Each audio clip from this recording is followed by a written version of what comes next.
are representatives from the military. Yes, gentlemen, you from the government. I mean, how do you deal with these Yankees?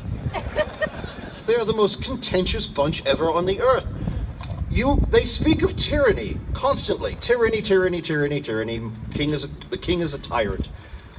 Tyranny comes in many forms. If you want it pure, I trust you should go to France, where they practice it, or Russia, perhaps, where they practice it pure and unalloyed, or perhaps in your own town meetings.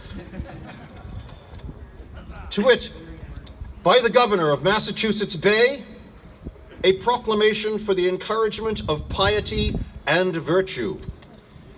In humble imitation of our most gracious sovereign, George III, now, he is your sovereign.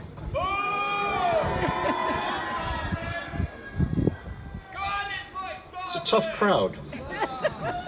I, by and with the advice of His Majesty's Council, publish this order and proclamation, exhorting His Majesty's subjects to avoid all hypocrisy, sedition, licentiousness, and other immoralities, and to adopt a grateful sense of obedience and duty to God and to country.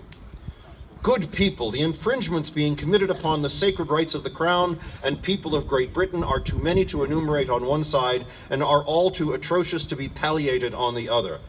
By the way, we're using some big words here, so I'll go slow. The press, that distinguished appendage of public liberty, has been prostituted by fallacy upon fallacy to the most contrary purposes in a perfidious conspiracy to confound the good works of government. What? It's true. To complete the horrid profanation of terms and ideas, the name of the Almighty has been introduced into the pulpits by ill-designing preachers to excite and justify revolt and treason. That's you, sir.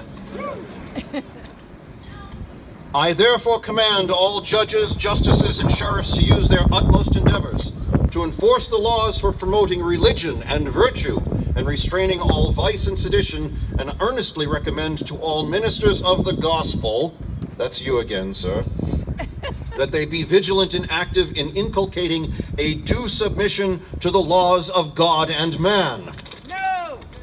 I further exhort the infatuated multitudes, that would be the rest of you, of this province, who have long suffered themselves to be conducted by certain well-known incendiaries and traitors by every means in their power to a general reformation of manners, restitution of peace and good order, and a proper subjugation to the laws and orders of this province.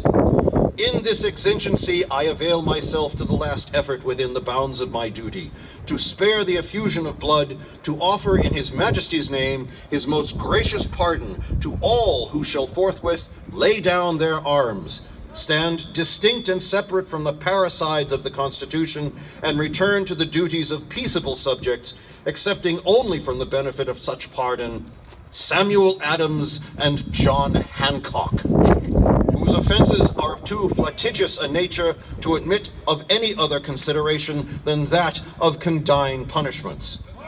May God in His mercy restore to His creatures in this distracted land that system of happiness from which they have been seduced, the religion of peace and liberty founded upon law.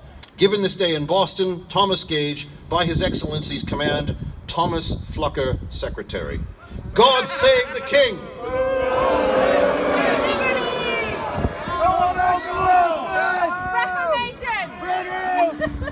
And remember, when push comes to shove, we will send a fully armed battalion to remind you of our love. I think we'd best leave.